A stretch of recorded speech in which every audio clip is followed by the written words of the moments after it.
تو ہم پچھلے درس میں سیدہ فاطمہ الزہرا رضی اللہ تعالی عنہ کے حوالے سے بات کر رہے تھے، اور ہم نے یہ تذکرہ بھی کیا کہ سیدہ فاطمہ الزہرا رضی اللہ تعالی عنہ اپنے والد محترم کی بارگاہ میں عرض کرتی ہیں کہ اے والد محترم میری والدہ کہاں ہے؟ تو نبی صلی اللہ علیہ وسلم فرماتے فی بیت من قصب لا لغو فیہ ولا نصب، کہ تیری والدہ محترمہ حضرت مریم اور آسیہ رضی اللہ تعالی عنہما کے جنت میں جو محلات ہیں ان محلات کے درمیان میں تیرے والدہ کا ایک گھر ہے جو محل ہے، لا لغو فیہا، اس گھر کے اندر نہ تو کوئی بری بات ہے ولا نصب، اور نہ ہی تو اس کے اندر تھکاوٹ ہے۔ ہم نے اس پہ ڈیٹیل میں بات کی، لیکن یہ جملہ میں چھوڑ دیا تھا آج کے درس کے لیے۔ آج ہم بات کرتے ہیں کہ نبی صلی اللہ علیہ وسلم جنتی گھروں کے تعلق سے ایک پہچان بتاتے ہیں کہ لا لغو فیہا، اس جنتی گھر کے اندر کوئی بھی بری بات نہیں ہوگی، ولا نصب، اور نہ ہی تو ولا نصب، اور نہ ہی تو اس کے اندر تھکان ہوگی، تھکاوٹ بھی نہیں ہوگی۔ تو یہ پتہ یہ چلتا ہے کہ ہر وہ گھر جس کے اندر رہنے والے لوگ فضول کی باتیں نہیں کرتے، گندی باتیں نہیں کرتے، آپس میں لڑتے اور جھگڑتے نہیں ہیں، وہ دنیا کا گھر کیوں نہ ہو لیکن وہ جنت نما گھر کہلائے گا۔ دنیا کا بھی گھر رہے گا تو جنت نما گھر کہلائے گا۔ اور اگر بہترین شیش محل بنا رکھا ہے اور اس گھر میں رہنے والے لوگ آپس میں لڑائی کرتے ہیں تو اسے ہم جھوپڑی سے بھی بیکار کہیں گے۔ جس کے اندر لڑائی ہو، جھگڑے ہو، آپس میں گالی گلوج ہو، اس گھر کو ہم بہتر نہیں کہہ سکتے، اس لیے کہ جنتی گھر کی پہچان یہ ہے کہ اس کے اندر لڑائی جھگڑے نہیں ہیں، بری باتیں نہیں ہیں، آپس میں تکرار نہیں ہے، بلکہ وہاں محبت ہی محبت ہے۔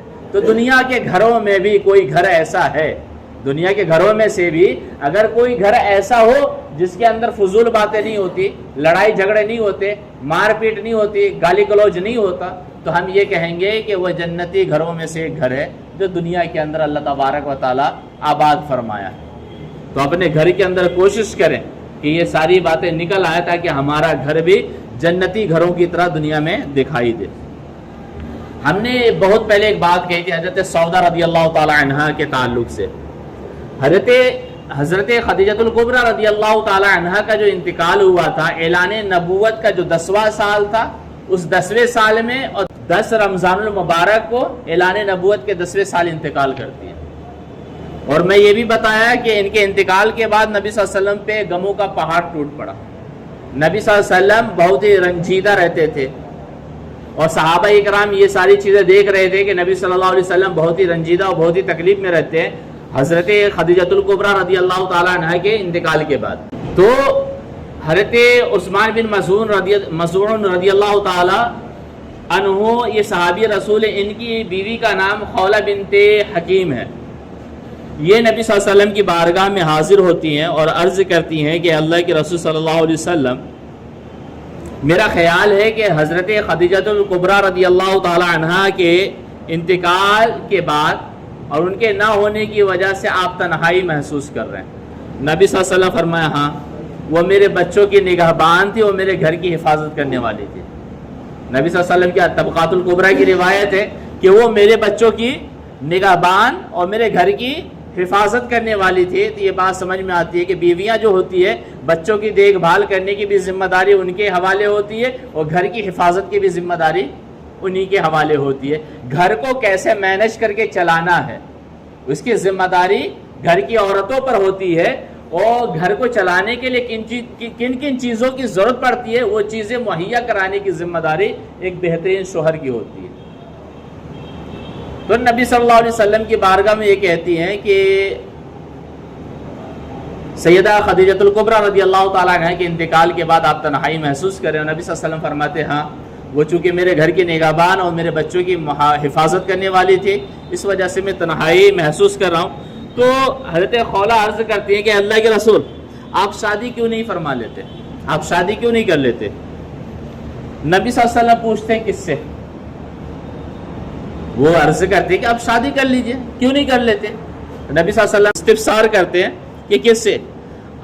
وہ عرض کرتی ہے اگر آپ چاہیں تو کنواری لڑکی بھی، اس سے بھی، آپ کنواری لڑکی بھی ہے اس سے بھی شادی کر سکتے ہیں، اگر آپ چاہیں تو سیبہ لڑکی بھی ہے، سیبہ جو طلاق یافتہ ہو یا تو بیوہ ہو، کہ آپ کو دونوں کا اختیار ہے، آپ چاہیں تو کنواری لڑکی سے شادی کر لیں، آپ چاہیں تو سیبہ سے شادی کر لیں۔ نبی صلی اللہ علیہ وسلم فرماتے ہیں کنواری لڑکی کون ہے؟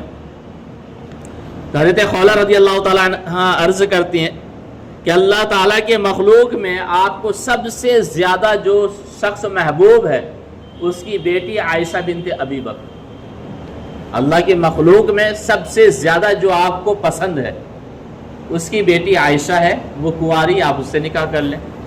پھر نبی صلی اللہ علیہ وسلم پوچھتے ہیں کہ سیبہ کون ہے، سیبہ کون ہے، طلاق یافتہ یا بیوہ کون ہے؟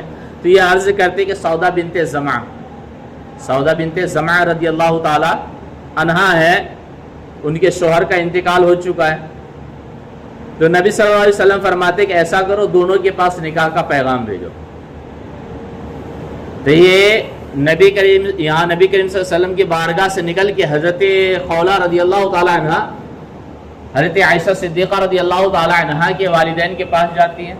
پھر وہاں سے نکل کر ہم اس پہ ڈیٹیل میں بات کریں گے، ٹھیک ہے، ابھی جو مقصد ہے ہم ادھر آتے ہیں۔ پھر وہاں سے نکل کر حضرت سودا رضی اللہ تعالی عنہ کے پاس پہنچتی ہے، اس لیے کہ یہ ان کی سہیلی بھی ہے، ایک سہیلی دوسری سہیلی کی رازدار ہوتی ہے، وہ تکلیفوں کو سمجھتی ہے۔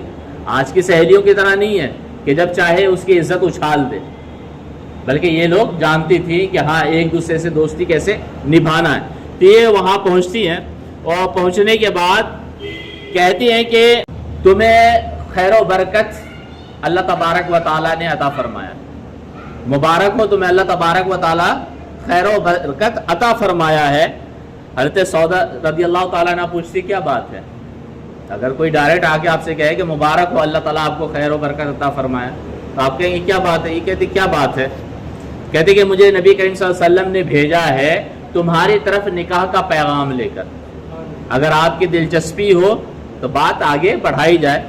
تو حضرت سودا رضی اللہ تعالی عنہ کہتی یہ ہے کہ میری چاہت تو ہے، لیکن میرے والد صاحب سے بھی پوچھ لینا بہتر ہے۔ اب یہ بھی بات ہے کہ حضرت سودا رضی اللہ تعالی عنہ کیا ہے، یہ مومنہ ہے، صحابیہ ہے، اور ان کے والد کیا ہے، ابھی کفر پہ ہی، یہ کافر ہی ہے، پھر بھی یہ کہہ رہے ہیں کہ ایک بار والد سے پوچھ لو۔ اور ان کے والد اتنے بوڑھے ہو چکے تھے کہ حج کرنے کی بھی طاقت نہیں تھی، پہلے کے جو کافر تھے وہ بھی حج کیا کرتے تھے، اتنے بوڑھے ہو چکے تھے، حج کرنے کی بھی طاقت نہیں تھی اور حج بھی نہ کر سکے۔ حضرت خولہ رضی اللہ تعالی عنہ ان کے پاس جاتی ہے، ان کے والد کے پاس، زمعہ کے پاس، اور جانے کے بعد کہتے کہ نبی صلی اللہ علیہ وسلم چاہتے یہ ہے کہ تمہاری بیٹی سودا سے وہ نکاح فرما لے۔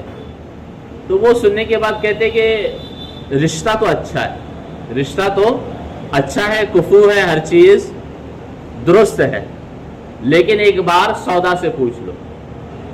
یہ کہتے کہ نہیں میں سودا سے پوچھ آئی، انہیں پسند ہے۔ کہتے کہ ٹھیک ہے آپ انہیں بلا کر لے کر آؤ۔ انہیں بلا کر لے کر آتی ہیں، حضرت خولہ رضی اللہ تعالیٰ عنہ اپنے ساتھ لے کر آتی ہے ان کے والد کے پاس، اور ان کے والد کے پاس آنے کے بعد ان کے والد پوچھتے ہیں کہ بیٹی کیا تم محمد بن عبداللہ سے نکاح کرنے کے لیے تیار ہو؟ یہ کہتے کہ ہاں مجھے پسند ہے اگر آپ اجازت دیں۔ تو ان کی اجازت سے نبی صلی اللہ علیہ وسلم کیا ہے، شوال المکرم میں نکاح فرماتے، اور مقصد یہ تھا کہ ان کے گھر کی حفاظت ہوتی رہے اور ان کے بچوں کی تربیت میں یہ حصہ لے۔ کیوں معلوم ہے؟ اس لیے کہ ہم بات کر چکے ہیں کہ 10ویں سال جب یہ شعب ابی طالب کا محاصرہ ختم ہوا تو حضرت فاطمہ الزہرا رضی اللہ تعالی عنہ کی عمر مبارک کتنی تھی؟ 12 سال کی تھی، اور 12 سال کی جب لڑکیاں ہوتی ہیں تو اس بات کی ضرورت ہوتی ہے کہ گھریلو کام کاج انہیں سکھایا جائے۔ یہ ماڈرن زمانہ ہے، یہاں الگ ہی سوچ و فکر ہے۔ آپ کو ایک بات بتاؤں کہ پہلے کے زمانے میں ماں باپ کی بہترین تربیت ہونے کی وجہ سے طلاق کی نوبت بہت کم آتی تھی، اس لیے کہ ماں باپ کی تربیت اتنی شاندار ہوتی تھی اور کہ لڑکیاں میچیور ہو جاتی تھی، شادی تک وہ گھر کو سنبھال لیا کرتی تھی۔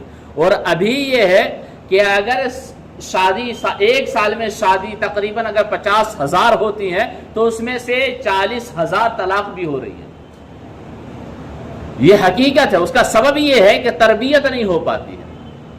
ایجوکیشن یہ غلط کام نہیں ہے، بہتر کام ہے، اس لیے کہ قرآن کی پہلی آیت ہی ایجوکیشن کی اہمیت بیان کرتے ہوئے نازل ہوئی، لیکن ایجوکیشن کی وجہ سے ہم بچوں کو بہترین تربیت دینا چھوڑ دیں، پھر فائدہ کیا ہے؟ ڈاکٹر اقبال کا شعر ہے، اللہ سے کرے دور تو تعلیم بھی فتنہ، املاک بھی اولاد بھی جاگیر بھی فتنہ، نہ حق کے لیے اٹھے تو شمشیر بھی فتنہ، شمشیر کیا ہے؟ نعرہ تکبیر بھی فتنہ۔ وہ تعلیم کس کام کی جو ہمیں اللہ اس کے رسول سے دور کر دے؟ وہ تعلیم کس کام کی جو ہمیں اللہ اس کے رسول سے دور کر دے؟ ہماری جو تربیت اسلامی تہذیب ہے اس تہذیب سے ہی ہم دور ہو گئے. تو ہمارے بچوں کے اوپر، یہ بیٹیوں پہ خاص کر اس بات کا دھیان رکھنا چاہیے کہ ان کی تعلیم بھی چلتے رہے تو گھریلو کام و کاج، گھر کو کیسے مینٹین کر کے رکھنا ہے، کیسے سجا کے رکھنا ہے اور کیسے سب کو ایک ساتھ لے کر آگے بڑھنا ہے، یہ ہنر بھی انہیں سکھانا ہے. اس لیے کہ لڑکیوں کی زندگی میں مین کام یہی ہوتا ہے کہ پورے گھر کو اکٹھا کر کے آگے لے کر چلنا ہے. ایک انسان جو شوہر ہوتا ہے اس کی ذمہ داری کیا ہے؟ وہ گھر سے صبح فجر کی نماز پڑھتا ہے، ناشتہ کرتا ہے، نکل جاتا ہے، دن بھر گرمی ٹھنڈی سب کچھ جھیلتا رہتا ہے، پھر شام کو ہی وہ آتا ہے. لیکن پورے گھر کی پھر ذمہ داری کس کی ہو گئی؟ اس کو آنے کے بعد یہ پتا چلتا ہے دال نہیں ہے، چاول نہیں ہے، راشن نہیں ہے، تو اس کا پیسہ دے دیتا ہے. جسے پتا یہ چلا گھر سنبھالنے کے لیے ان چیزوں کی ضرورت ہوتی ہے، وہ چیزیں لا کر دینے کی ذمہ داری شوہر کی ہے. لیکن پورے گھر کو سنبھال کر آگے لے جانا، گھر کو بہترین بنانا، سنوارنا، گھر والوں کی تربیت اور تعلیم میں بہترین نمایاں کردار ادا کرنا، یہ عورتوں کی ذمہ داری ہوتی ہے. اور آج ہمارے گھر کی عورتوں کے اندر یہ چیز نہیں ہے، اس وجہ سے ہمارے گھر کے اندر خوشحالی نہیں پائی جاتی. خوشحالی اسی وقت پائی جائے گی جبکہ اسلامی تعلیم ہمارے گھر میں ہو. اور اسلامی تعلیم کا مطلب تہذیب بھی ہو، صرف تعلیم نہیں ہو. بہت سارے عالم ہیں جو جہنم میں جائیں گے. شیطان تو دنیا کا سب سے بڑا عالم ہے نا. ہمارے دلوں میں کیا بات چل رہی ہے، جو خیال ہم لے کر آتے اس کی بھی خبر ابلیس کو ہے. تو پتہ چلا صرف علم کافی نہیں ہے آپ کی نجات اور آپ کی کامیابی کے لیے، بلکہ علم کے ساتھ اسلامی تربیت، نبی صلی اللہ علیہ وسلم کی سنت کے رنگ میں رنگ لینا، یہ ہے کافی انسان کی کامیابی اور نجات کے لیے. جب تک انسان نبی صلی اللہ علیہ وسلم کی سنت کے رنگ میں خود کو نہ رنگ لے گا، اسلامی تہذیب و تمدن سے اپنے آپ کو آراستہ نہ کر لے گا، تب تک یہ کامیابی نہیں پائے گا. کامیابی کے لیے ضروری کیا ہے؟ نبی صلی اللہ علیہ وسلم کی سنت، علم ہو اور اسلامی تہذیب و تمدن سے آراستہ و پیراستہ ہو، تب جا کے وہ بہترین انسان بن کے دنیا کے سامنے ابھرے گا. اب دوسری بات، اب اسلامی تہذیب نہ ہونے کی وجہ سے ہوا کیا؟ آپ اعلان نبوت کا 10واں سال کا مطلب کیا ہے؟ نبی صلی اللہ علیہ وسلم اعلان نبوت کتنے سال میں کیے؟ جبکہ 40 سال کی عمر مبارک تھی. اب 10ویں سال کا مطلب یہ ہے کہ 50 سال کی ایج مبارک ہو چکی ہے. ابھی ہمارے گھر میں کوئی آ کے کہہ دے کہ ہم جا رہے نکاح کرنے، 50 سال کا آدمی، پورا محلہ اس کے خلاف ہو جائے گا، پورا محلہ خلاف ہو جائے گا. آپ دیکھیں نبی صلی اللہ علیہ وسلم کے 3 لڑکے وہ انتقال کر گئے، حضرت زینب، حضرت رقیہ، حضرت ام کلثوم رضی اللہ تعالی عنہن، حضرت فاطمہ الزہرا رضی اللہ تعالی عنہ. ان کی ایج مبارک کتنی ہو چکی ہے؟ 12 سال کی. لیکن کوئی انہیں روک نہیں رہا کہ ٹھیک ہے والد محترم آپ شادی کریں. چونکہ ہمارے گھر میں اسلامی تہذیب نہیں ہے نا، اسلامی تعلیم نہیں ہے، اس لیے اگر کوئی کہہ دے نا تو معلوم ہے کیا کہیں گے؟ ارے بیوی 1 مہینہ نہ ہوئی انتقال کیے ہوئے، ابھی جا رہا شادی کرنے. میں بتایا کہ 10 رمضان المبارک کو ان کا انتقال ہوا، رمضان کے بعد 10 کو انتقال ہوا، 20 دن کے بعد کیا عید ہے؟ اس وقت عید کا حکم آیا نہیں تھا. اور پھر اس کے بعد شوال کا مہینہ ہے، زیادہ سے زیادہ 40 دن یا 50 دن ہم پکڑ لیں، مطلب اس کے بیچ میں نبی صلی اللہ علیہ وسلم شادی فرماتے ہیں، دوسرا نکاح. لیکن ہمارا سماج اور معاشرہ ہوتا تو کیا کہتا؟ میں یہ کہتا ہوں کہ حلال طریقے سے اپنی خواہشیں اگر کوئی پوری کر رہا ہے تو سماج اس کے خلاف نہ جائے بلکہ اس کے سپورٹ میں کھڑا ہو. اگر حلال طریقہ نہیں ملے گا تو وہ حرام طریقے سے اپنی خواہشوں کو پورا کرے گا. بھائی حلال نوالا نہیں ملے گا تو حرام ہی کھائے گا، لیکن وہ بھوکے نہیں مرے گا، کچھ نہ کچھ تو کھائے گا. اس لیے کہ اگر اس کے اندر، اس لیے مذہب اسلام کہتا ہے کہ شادی کے لیے ایج نہیں دیکھتا بلکہ یہ دیکھتا ہے کہ وہ مسلمان ہے، عاقل ہے، بالغ ہے، عقل مند ہے، اپنی بیوی کے حقوق ادا کر سکتا ہے، تو پھر مذہب اسلام شادی کا حکم دیتا ہے، ایج نہیں دیکھتا. مذہب اسلام پھر ایج نہیں دیکھتا بلکہ یہ دیکھتا ہے کہ بیوی کے حقوق ادا کرنے پہ یہ قادر ہے یا نہیں. اگر قادر ہے تو مذہب اسلام کہتا ہے کہ چلو شادی کرو. عبداللہ ابن مسعود رضی اللہ تعالیٰ عنہ فرماتے ہیں اگر مجھے یقین ہو جائے کہ میری زندگی کے 10 دن باقی ہے اور میری بیوی انتقال کر گئی ہو تو میں کوشش کروں گا کہ شادی کر لوں، پھر میں دنیا سے جاؤں. بغیر بیوی کے دنیا سے جانا پسند نہیں کرتا. اس کا سبب کیا معلوم ہے؟ مذہب اسلام میں نکاح عبادت ہے. ہم اور آپ وضو کر کے بیٹھے نا یہاں پہ، جب تک باوضو رہیں گے نیکیاں لکھی جائیں گی. جب تک ہم نماز میں تھے نیکیاں لکھی گئی، جب تک دین کی محفل میں نیکیاں لکھی جائے گی. تو مذہب اسلام میں نکاح بھی عبادت ہے۔ اب اگر ایک انسان 15 سال کی ایج پہ نکاح کر لے اور 100 سال کی ایج اگر اس کی ہو رہی ہے اور 100 سال تک اگر اس کی بیوی رہے گی تو 100 سالوں تک اسے نکاح جیسی عبادت نبھانے کا ثواب ملتا رہے گا۔ اس لیے مذہب اسلام کہا ہے کہ اگر بیوی کا انتقال ہو جائے تو کمارا نہ، بغیر بیوی کے نہ بیٹھے۔ اگر طاقت ہے، قوت ہے، بیوی کے حقوق ادا کر سکتا ہے، اس کا نان و نفقہ ادا کر سکتا ہے، اس کے رہنے سہنے کا انتظام کر سکتا ہے، پھر وہ شادی کرے۔ اسی طرح حکم یہ بھی عورتوں کا، ابھی یہ بھی ہم آگے جب حضرت سودا بنت زمعہ رضی اللہ تعالیٰ عنہ کی ہسٹری پہ ہم بات کریں گے نا، تب ہم انہیں بتائیں گے کہ ان کی ایج مبارک کیا تھی اس وقت۔ ہم لوگ حیرت زدہ ہیں، یہاں 25 سال کی طلاق یافتہ لڑکی سے شادی کرے تھے، پتہ نہیں طلاق لے کر آئی تھی پھر کر رہی ہے۔ کسی کا شوہر انتقال کر جائے عدت کے بعد، ارے یہ لگتا پہلے ہی سے چل رہا تھا، یہ تاک میں بیٹھی ہوئی تھی کہ شوہر انتقال کرے تو فوراً شادی کرے۔ ہم اور آپ ہوتے کون ہیں؟ جب اللہ اس کے رسول نے اجازت دے دی ہے تو ہم اور آپ ہوتے کون ہیں بیچ میں اڑنگا لگانے والے؟ اگر آج ہم نے شریعت پہ عمل کرنے سے کسی کو روکا تو کل قیامت کے دن ہمیں اللہ تعالیٰ مجرم بنا کر سب کے سامنے حاضر کرے گا۔ اسی لیے اگر کوئی نیک کام کر رہا ہے تو اس کا سپورٹ کیا جائے۔ میں بتایا نا کہ نکاح کے لیے مذہب اسلام عمر نہیں دیکھتا۔ اگر انسان کی ایج کیا 70 سال کی ہے اور بیوی کے حقوق کی ادائیگی کی طاقت رکھتا ہے اور بیوی نہیں ہے اس کی زندگی میں، تو شریعت کا حکم یہ ہے کہ وہ شادی کرے۔ ہاں، اس سے کرے جو اسے پسند کرتی ہے۔ یہ بھی یاد رکھیں کہ یہ مزے کی شادی مزے کی چیز نہیں، عبادت کی چیز ہے۔ ہم نماز پڑھتے ہیں کہ اللہ راضی ہو جائے، علم کی محفل میں بیٹھے ہیں اللہ راضی ہو جائے، تو شادی بھی اس لیے کرتے ہیں کہ اللہ راضی ہو جائے۔ بیوی سے جسمانی تعلقات بھی قائم کرتے ہیں تو اللہ کی رضا کے لیے، اپنی خواہشات کے لیے نہیں۔ اس لیے کہ بندہ مومن اسی وقت بہترین بندہ کہلائے گا جبکہ اپنا ہر کام سے اپنے رب کی رضا کے لیے کرے۔ تو یہ چیزیں جب تک اسلامی تہذیب و تمدن ہمارے گھر کے اندر نہیں آنے والا، پھر ہمارے بچے کہیں گے کہہ رہے ابا پتہ نہیں کیا قبر میں پیر لٹکائے ہوئے اور بیوی ابھی اماں کے انتقال ہوئے 10 دن ہوئے کہ ابا شادی کے چکر میں لگے ہوئے۔ ارے ان کی اولادوں کو یہ بتانے کی ضرورت ہے کہ شکر منا تیرا ابا کوٹھے پہ نہیں جا رہا ہے، حلال طریقے سے اپنی خواہشات کو پوری کر رہا ہے، کوٹھے پہ نہیں جا رہا ہے، اسی بات پہ تجھے شکر ادا کرنی چاہیے۔ لیکن اولادیں سمجھنے والی کہاں؟ یہی وجہ ہے کہ سماج میں لو اسٹوری زیادہ چلتی ہے، نکاح کی کہانی کم سننے میں آتی ہے۔ میں آپ کو دعوے سے کہہ سکتا ہوں کہ آپ کی کالونی جہاں 22,000 لوگ ہیں، مشکل سے 22,000 ہیں، وہاں پہ محبت کرنے والوں کی تعداد زیادہ ہوگی، نکاح کرنے والوں کی کم ہوگی۔ کیوں؟ نکاح کے لیے ہم نے نکاح کو مشکل بنایا ہے، محبت کو بڑا آسان بنایا۔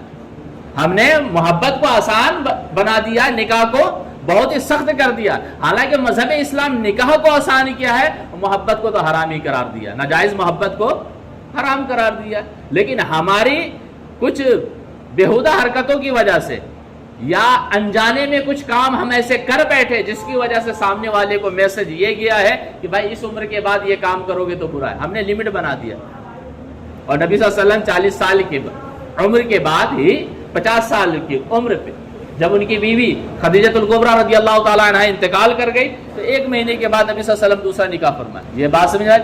اور عربی کی پوری تاریخ پڑھیں، سیدہ فاطمہ الزہرا بھی کچھ نہیں کہتی کہ ابا آپ کیا کر رہے ہیں، بلکہ عرب کی عورتیں آ کے حضرت خولہ بنت حکیم کہہ رہے ہیں کہ اللہ کے رسول آپ نکاح کر لیں۔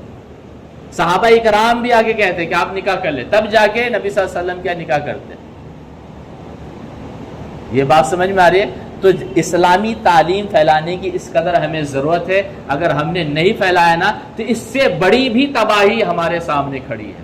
جس سے پہلے کہ تباہی ہمارے گھر کے اندر داخل ہو، ہم اسلامی تعلیم پھیلا دیں گے، تباہی خود بخود دور ہو جائے گی۔ بہرحال اتنا یاد رکھیے کہ شادی اسلام میں عبادت ہے، اس کے لیے کوئی عمر کی قید نہیں ہے بلکہ شرائط ہے۔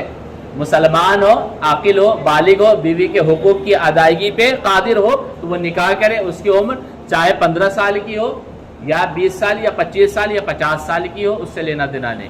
اور اگر بیوی کے حقوق کی ادائیگی پہ قادر نہیں ہے تو وہ 21 سال کا نوجوان لڑکا کیوں نہ، اس کے لیے شادی حرام ہے۔ بیوی کے حقوق کی ادائیگی پہ وہ قادر نہیں ہے، مثال کے طور پہ اس کے اندر مردانگی نہیں ہے، تو اس کے لیے لازم ہے کہ پہلے علاج کروائے، اور علاج نہیں کروائے شادی کرنے جائے گا، مذہب اسلام کہتا ہے ایسے کے لیے شادی حرام ہے۔